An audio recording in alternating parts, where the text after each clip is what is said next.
말씀 중심으로 복음은 교회를 세우고 세상을 품게 합니다 라고 말씀 우리가 함께 은혜를 나누고자 합니다.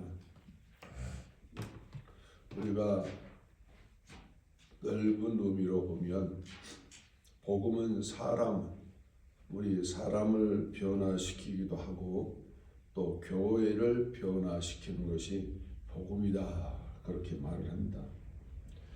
오늘날 복음은 단지 제사함만을 받는 그런 소식만이 아닙니다. 복음은 한 사람의 삶이 변화되고 나아가서 교회도 변화되는 것이 복음의 참된 논리라는 것이죠. 세상을 향하여 하나님의 구원을 선포하는 능력이 바로 복음이라는 것입니다. 복음이 없으면 우리가 변할 수가 없고 하나님의 나라 사람으로 참여하는 것이 어렵다라는 얘기죠.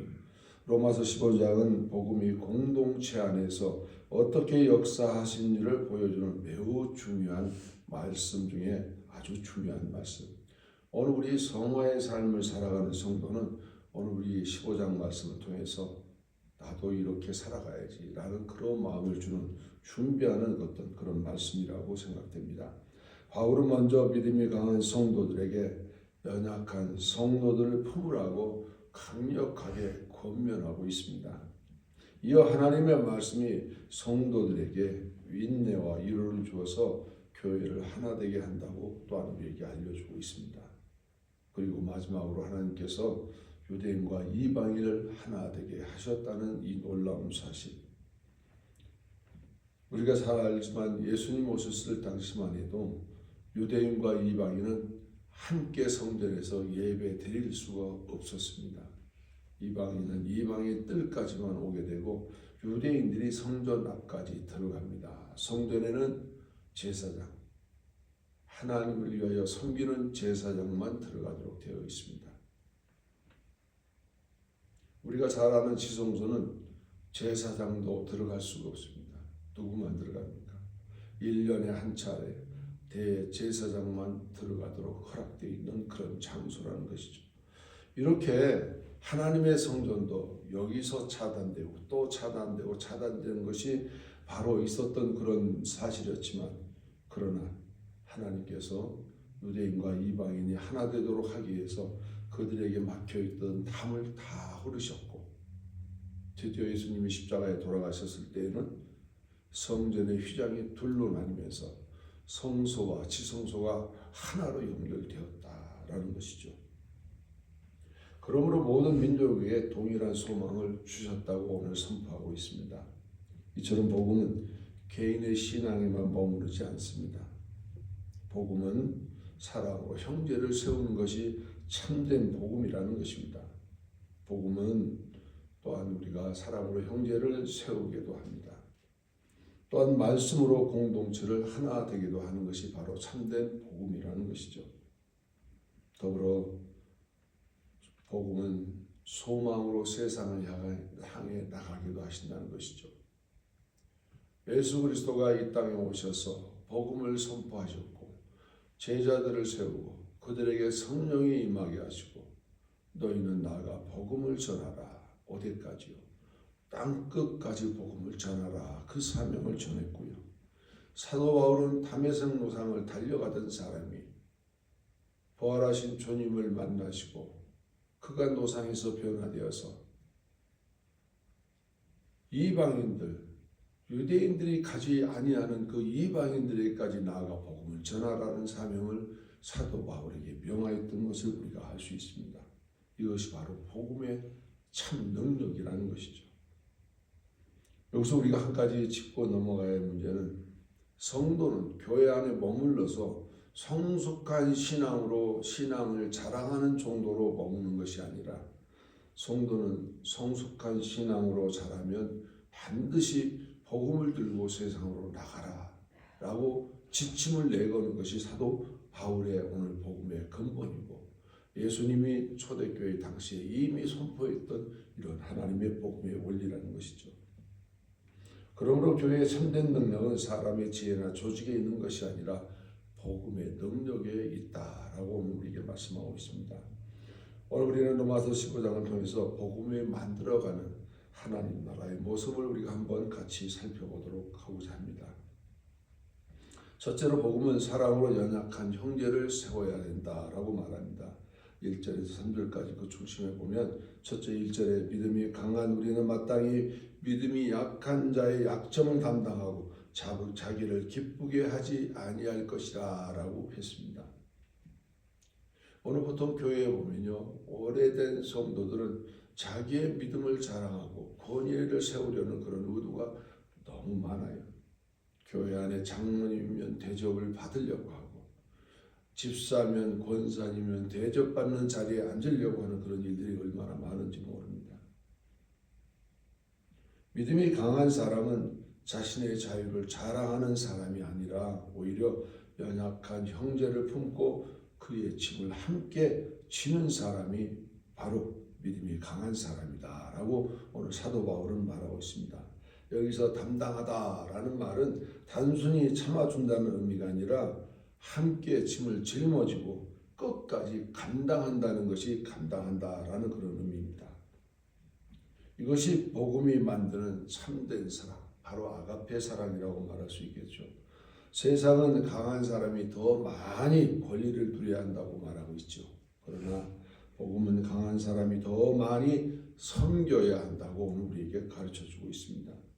예수님께서 자신의 영광을 구하지 아니하시고 죄인된 우리를 위해서 십자가를 지시고 채찍을 맞으면서 골고다 언덕에 올라가셔서 그 못을 박히며 자신을 드렸던 것을 우리는 알 수가 있습니다. 바울은 바로 그리스도의 삶을 교회의 기준으로 제시하고 있습니다. 그래서 우리 개혁주의 신학은요, 믿음의 성숙을 지식의 증가보다 사랑의 성숙으로 오늘 이해해야 된다고 말하고 있습니다. 그래서 칼빈은 이렇게 오늘 우리에게 얘기합니다. 하나님께 받은 은혜는 형제를 섬기기에 주어진 것이다 라고 오늘 우리에게 말해주고 있습니다.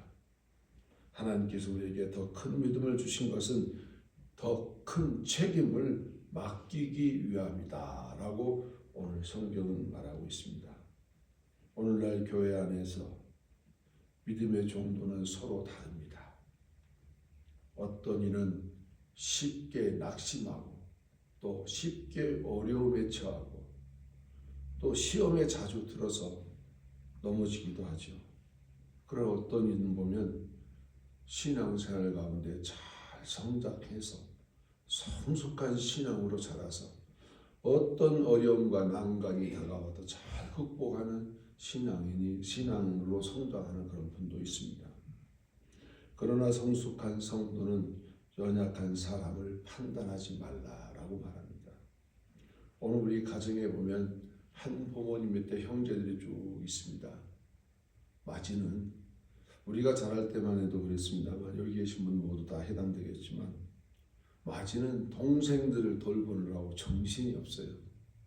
그렇다고 동생들을 부모님이 다 일일이 챙기냐면 그렇지도 않고 마지가 그 밑에가 이렇게 차례차례 형제들을 다 돌보는 그런 것들을 우리가 해보지 않았습니까? 오늘 교회도 마찬가지죠.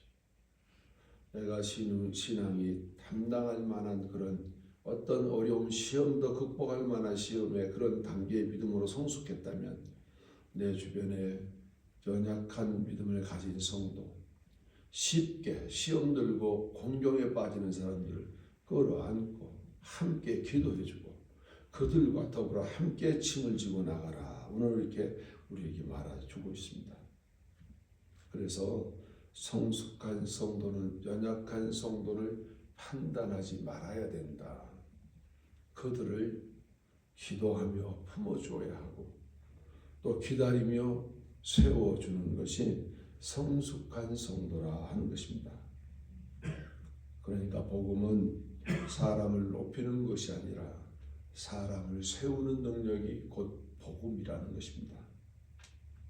복음은 사랑으로 교회를 세우기도 하고요. 말씀으로 교회를 하나 되기도 합니다. 소망으로 오늘 우리는 세상을 향해 나가야 할 줄로 믿습니다. 두 번째로 복음은 말씀으로 교회를 하나 되게 합니다.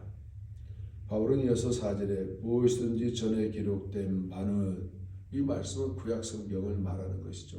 이 당시에는 신약 성경이 없었기 때문에 무엇이든지 전에 기록된 바는 구약 성경을 말하여 우리의 교훈을 위하여 기록된 것이, 구약 성경은 오늘날 우리들이 바라볼 때 우리의 교훈을 위해서 지침서를 만들어 놨다는 것이죠.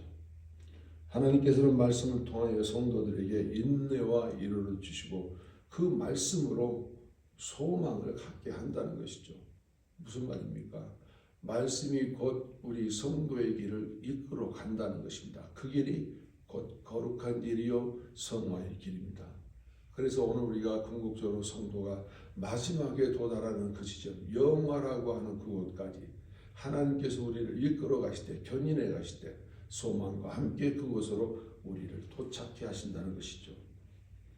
또한 하나님께서는 서로 뜻을 같이 하게 하시고 한 마음과 한 입으로 하나님께 영광을 돌리게 한다는 것입니다.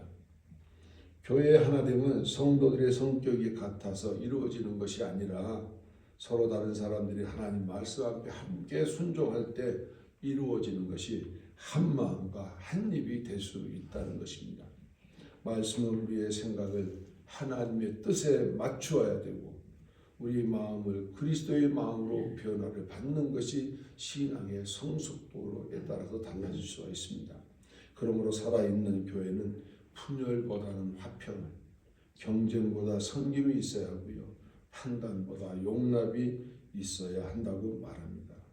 오늘 우리 본문의 이 말씀을 통해서 로이드 존슨 목사님은 이렇게 말합니다. 교회의 일치는 조직이 아니라 진리 안에서 이루어진다라고 오늘 우리에게 말씀하고 있습니다. 진리가 되신 그리스도를 함께 바라볼 때 오늘 우리 성도는 하나가 되어줄 수 있다는 것입니다. 오늘 우리도 사람의 생각을 앞세우기보다 말씀 앞에 자신을 낮출 때 참된 하나됨을 우리는 경험할 수가 있습니다. 세 번째로 말씀을 나눕니다. 복음은 모든 민족에게 소망을 줍니다 라고 8절에서 13절에 말씀합니다. 바울은 8절에 그리스도께서 하나님의 진실하심을 위하여 할례의 추종자가 되었다라고 말씀하십니다. 이 말씀이 무엇입니까? 하나님은 언약의 하나님, 약속의 하나님. 그 약속의 하나님이 예수 그리스도로 유대인들 아브라함에게 말씀하셨던 그 할례가 구원의 기준이 아니지만 그 약속을 준행했다라고 오늘 우리에게 말씀해 주고 있습니다. 예수 그리스도께서는 하나님께서 아브라함과 조상들에게 약속한 언약을 이루기 위해서 그래서 이 땅에 오셨다는 것이죠. 메시아로 오시지만 아브라함과 약속하셨고 이삭과도 약속하셨고 야곱과도 약속하셨고 그 모든 후손들과 약속하신 것을 이루기 위해서 우리 주님이 이 땅에 오셔서 할례의 추종자들의 그 뜻을 받들어 주셨다는 것입니다. 그러나 그 구원의 은혜는 유대인에게만 머문 것이 아니라 오늘날 이방인에까지 확장되었다고 오늘 우리에게 말씀해 주고 있는데 에베소 2장 14절 말씀에 그는 우리의 합형이신지라 둘로 하나를 만드사 원수된 것 곧 중간에 막힌 담을 자기 육체로 하시고 15절에 법조문으로 된 계명의 율법을 폐하셨으니 이는 이 둘로 자기 안에서 한 세 사람을 지어 화평하게 하셨다라고 오늘 우리에게 말씀합니다. 유대인의 율법으로는요 절대로 이방인과 유대인이 합할 수가 없는 조건에 놓여 있었습니다. 왜 그렇습니까? 유대인들은 이방인을요 우리 정상적인 사람으로 취급조차 하지 않았다는 것이죠. 자신들은 택한 선민 백성들이고 너희는 우리와 같은 그런 사람들의 부류가 아니다. 하나님의 택한 선민 백성들이 아니다라고 그들을 부정해버렸습니다. 그래서 예수님도요 이방인 여인이 자기 딸의 병을 낫기 위해 찾아와서 사정을 하고 갈구하지 않습니까? 내가 너희들 개들에게 귀한 것을 주려고 오지 않았다라고 우리 주님도 그 이방 여인을 향해서 말합니다. 그 이방 여인이 뭐라고 대답합니까? 맞습니다. 개도 주인의 상에서 떨어지는 것을 주워 먹습니다라고 말을 했습니다. 그 말을 할 때 주님이 옳도다. 내 말이 옳도다. 내 딸이 나았다. 돌아가라. 이렇게 말하지 않습니다. 바울은 구약의 여러 말씀을 인용하면서 모든 민족이 함께 하나님을 찬양할 것이라고 오늘 선포해 주고 있습니다. 이것은 우연의 일이 아닙니다. 창세전부터 계획된 하나님의 구속의 경륜이라는 것이죠.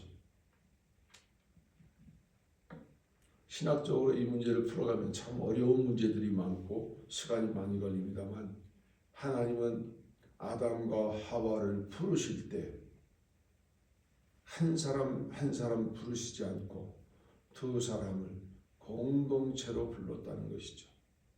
그래서 모든 민족을 향한 하나님의 그 계획이 아담과 하와로부터 시작되었는데 어느 순간 이것이 변질되어서 우리끼리만 하는 유대인들의 그런 연합으로 세계의 복음을 전하지 못한 일들이 아쉽게 지나갔지요. 하나님께서 이스라엘 백성들을 택할 때 내가 너희를 제사장 나라로 삼으려고 선택했다 그랬습니다. 그러면 제사장 나라 선택된 이스라엘 민족들은 제사장의 사명을 감당하면 전 세계 모든 민족은 하나님을 섬기는 백성들이 되어야 함에도 불구하고 그렇지 못했다는 것이죠. 그래서 구약의 여러 성경 구절에 모든 민족들이 하나님을 찬양하는 것을 사도 바울은 오늘 그 구약의 말씀을 끌어와서 오늘 우리에게 인용했던 것입니다.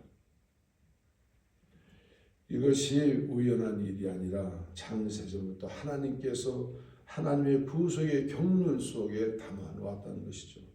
마지막으로 바울은 13절에 소망의 하나님이 모든 기쁨과 평강을 믿음 안에서 너희에게 충만하게 하사 성령의 능력으로 소망이 넘치게 하기를 원하노라 라고 오늘 축복 기도를 우리에게 해주고 있는 것입니다.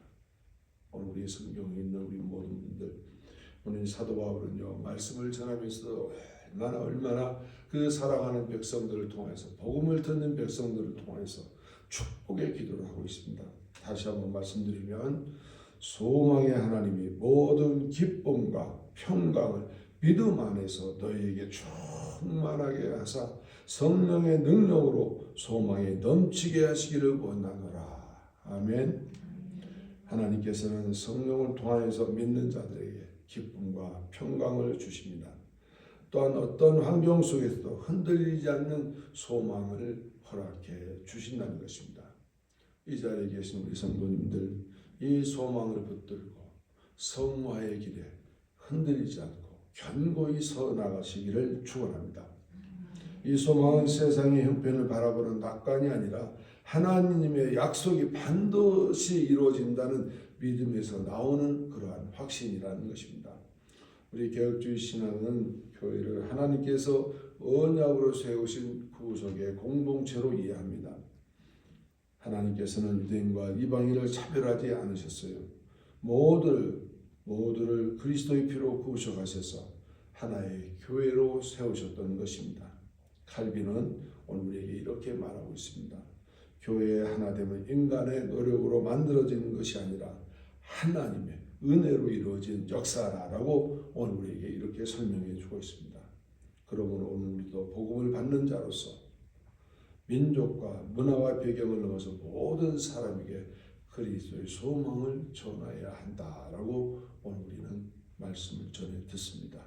복음은 교회 안에서 사랑을 이루고 세상을 향해서는 소망을 전하는 하나님의 능력이 되어야 될 줄로 믿습니다. 그러므로 복음은 한 사람을 변화시키는 데서 멈추지 않습니다. 복음은 교회를 세우고 교회를 통하여 세상을 향해 하나님의 소망을 선포하는 것이 참된 복음입니다. 우리 사랑하는 성도 여러분, 로마서 15장은 세 문장으로 오늘 우리가 요약해 볼 수 있습니다. 첫째로 사랑은 형제를 세웁니다. 또한 말씀은 교회를 하나 되게 합니다. 그리고 복음은 모든 민족에게 소망을 준다고 했습니다. 이것이 하나님께서 세우시고 원하시는 교회의 참된 모습이라는 것입니다. 우리 빌렌성교회가 끝까지 붙들어야 할 복음의 참된 모습입니다. 결론입니다. 복음은 오늘도 교회를 세우고 세상을 향해야 한다고 말합니다. 우리 사랑하는 성도 여러분, 오늘 본문은 바울은 복음이 만들어가는 아름다운 공동체를 오늘 우리에게 보여주었습니다. 복음은 강한 자가 연약한 자를 품게 하시고 하나님의 말씀이 교회를 하나 되게 하신다라고 말하고 있습니다. 성령께서 모든 민족을 향한 소망으로 우리의 마음을 채워가십니다. 이것이 하나님 나라의 참된 모습입니다. 하나님께서 교회를 통하여 이루시기를 원하는 역사라는 것이죠. 우리 교도 이러한 복음의 공동체가 되어야 합니다. 서로의 짐을 함께 지고 말씀 앞에 함께 순종하면서 모든 민족을 향한 하나님의 마음을 품고 살아가는 우리 빌렌 성교회가 되어야 합니다. 하나님께서 오늘 또 복음을 통하여 사람을 변화시키고 변화된 사람을 통하여 교회를 세워가고 계십니다. 교회를 통해서는 세상을 향하여 구원의 소망을 선포하라 라고 우리에게 말씀하고 있습니다.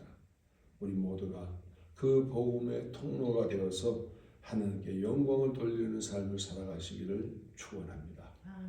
기도하겠습니다.